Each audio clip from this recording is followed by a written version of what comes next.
What's going on, guys? Today we're going to do the long-awaited mixing tutorial. A lot of you guys have been asking for it recently. The reason why I put off this video for so long is because it's pretty hard to talk about mixing and really explain it to a beginner just using words. It's something that takes a really long time for you to develop your ear to be able to understand the relationships between sounds to actually make a good mix. That being said, I did a PowerPoint for you guys that I'm going to yap a little bit about. All right, so this is the PowerPoint, boys. Get your notebooks out, get ready for class. We're about to begin our first mixing 101 session. So what is mixing? Mixing is problem solving. Like I mentioned before, when you solve one problem, you're creating another problem. So keep that in mind. That's what mixing is. It's problem solving using EQ and filters and shit like that. That's how you solve certain problems, right?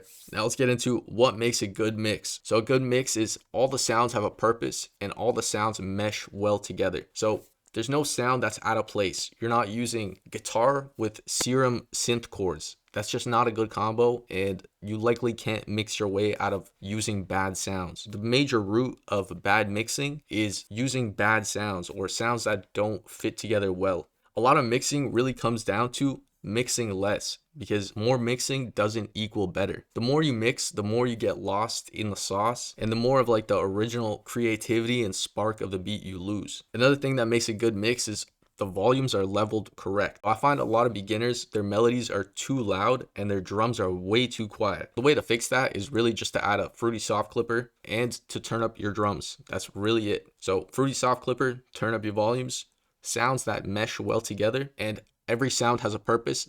That's what creates a good mix. The more you mix, the worse your beat gets. Even as an experienced producer, you're just creating new problems, and most of the time you're just gonna get lost in the sauce. That's really what happens. Now let's talk about the perfect mix. What I mean by the perfect mix is like those industry standard charts that tell you to mix your clap at -11 dB and to mix your kick at -9 dB to create the perfect mix. But the perfect mix is just boring and uninspiring. So think about the most popular pop song on the radio and then compare that to your favorite underground song. So why is that pop song uninspiring and boring compared to that underground song? Well, the reason is that pop song is just perfect. Everything is mixed exactly perfect or exactly how it should be. So there's nothing original or inspiring by it. And in that underground song, there is problems. The mix is probably garbage, but the original idea of the beat of the song and the sounds they used are original and just creative. That's what makes it good. It's not about the perfect mix. It's about the overall idea and the relationship with the sounds in that beat, in that song, that make it inspiring. So good sound selection equals a good mix. Not all the time, but a lot of mixing is really just mixing less. That sounds crazy, but the more you mix, the more you get lost in the sauce. So the way to a better mix is to mix less.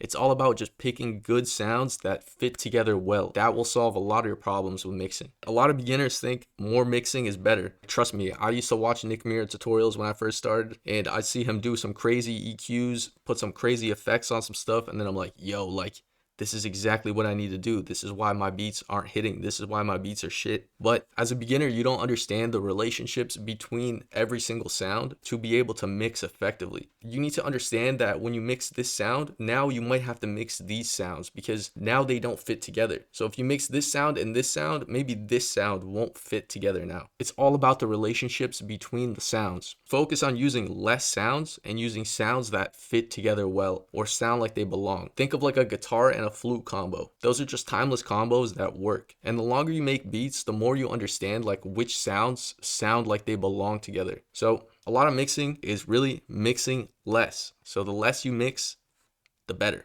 So yeah, we pretty much covered all that.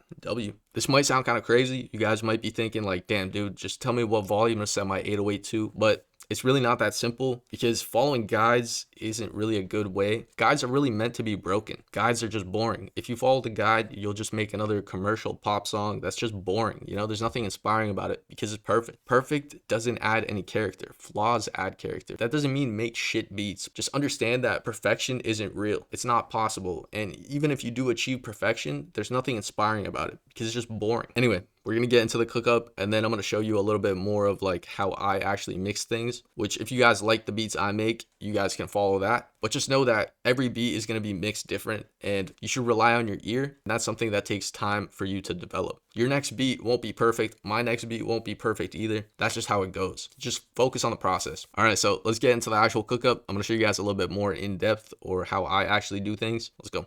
All right, boys, this is a completely different day. I got a new chair. I got the DX Racer Dragon Wars chair. So now I'm a real gamer. Oh shit. I shouldn't have got a gaming chair, man. Now I just look like a loser, bro. Originally, I was thinking I was going to do like a live cookup and try to explain the mixing process while I do that. But that didn't really go that well. I ended up not really saying anything. So I thought a better example would be just to show you a few beats and kind of show you them without any effects and then with effects. So you guys can see that it's really not about mixing. So just the chords. Underdogs. This is the EQ on it. This is with it off. This is with it on. Doesn't really do much. Just a flute, no effects on it. This is a little pluck thing. This just had some shaper box on it. Literally just a little low pass right here. A lead, literally nothing on it. Another lead, literally nothing on it. A little choir sound, nothing on it. This clav. I think I had some shaper box on this. Yeah, here's all together. And then you can see for the drums, literally nothing. I just turned up the clap a little bit. I put the snare down, turned up the hi-hat a little bit, and the 808. Didn't do anything to that. Didn't do anything to that. Didn't do anything to that. Oh, this sound has a little low pass.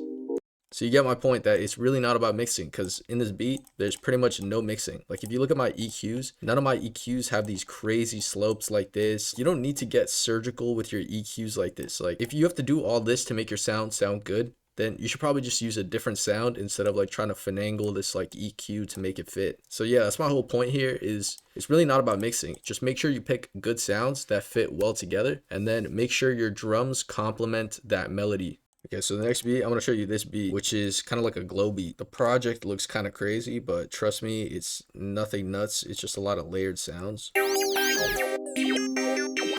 Small low pass, little ensemble, make it wider.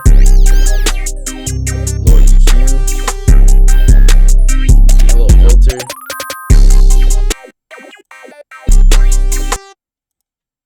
Ensemble on that. There's a low pass. Nothing on that. This just had some shaper box, so I just bounced it.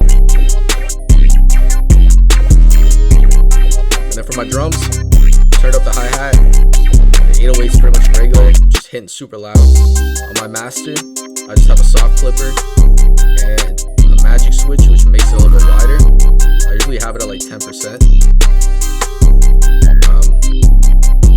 But yeah, you can see what I was talking about with the leveling. So all I did with the drums is I just made sure that the sounds hit right. I thought the clap sounds good right here at this volume, and I just have my hi-hat a little bit quieter than the clap, which I usually do. I usually have the clap and the snare. It's the second loudest, so the 808 I'll have the loudest. The clap or the snare will be the second loudest, and the hi-hat will be a little bit quieter than the main clap. So another really important thing is make sure that your 808 complements the melody. So there's certain styles of melodies that just don't work with certain styles of 808s. So you're not gonna make like a pain beat using a Mimo for real 808. Just won't work. You know what I mean? I'm sure you can finagle it, but just pay attention to these like little combos. And the way you can improve your sound selection is just by listening to music. When you listen to music, just pay attention to what sounds they use with what sounds, and try to think like, what is the reason? Like, why does this sound work with this sound? It's not something you really have to come up with an answer for, but just try to keep that in mind. That'll really help you improve your sound selection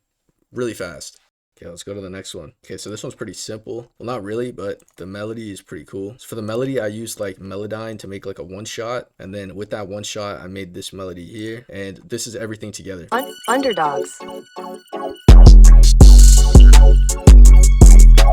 I didn't even put the rest of the drum sounds into the mixer. All I did is I just turned up the 808 and I just have a soft clipper on the master right here. Here's a soft clipper and I just have a magic switch, which I always have. I just have it at 10%. It's kind of like a chorus. It just makes everything wider. I just like how it sounds. No other reason to have it. Underdogs.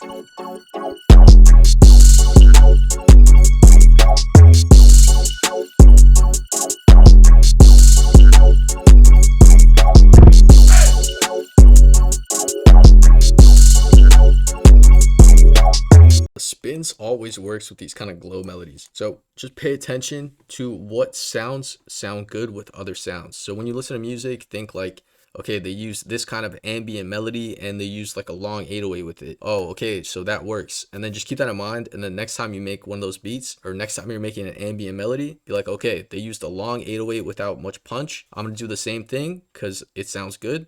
And then just do it. You know what I mean? If they're using like sharp stabby melodies, I'm gonna use either a spins or a zay, and it's gonna sound good. So just pay attention to these little combos. Whenever you're listening to music, pay attention to what sounds they use in what combination and think like, why does it work? And then just try to recreate it. That's really how you get better at music. You just kind of recreate other ideas, take inspiration from here, try it yourself, and then take inspiration from there, mix it with this inspiration, create this, and then, you know what I mean? That's how you get better, and that's how you improve your sound selection. It's just experimenting and just pay attention to the music you do listen to and try it for yourself.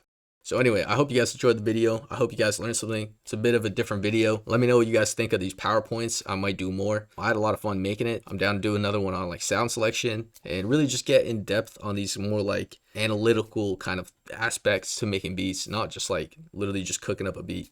Make sure to join our Discord. Link's gonna be down below. We're having a beat battle this Saturday. So lock in. We're gonna be giving away some kits, some cash prizes, some merch. So tap in. It's gonna be a lot of fun. I'm also gonna be live streaming it. So tap into the stream if you guys just want to spectate. Yeah, that's about it. Thank you guys for watching. See you guys in the next one. Peace.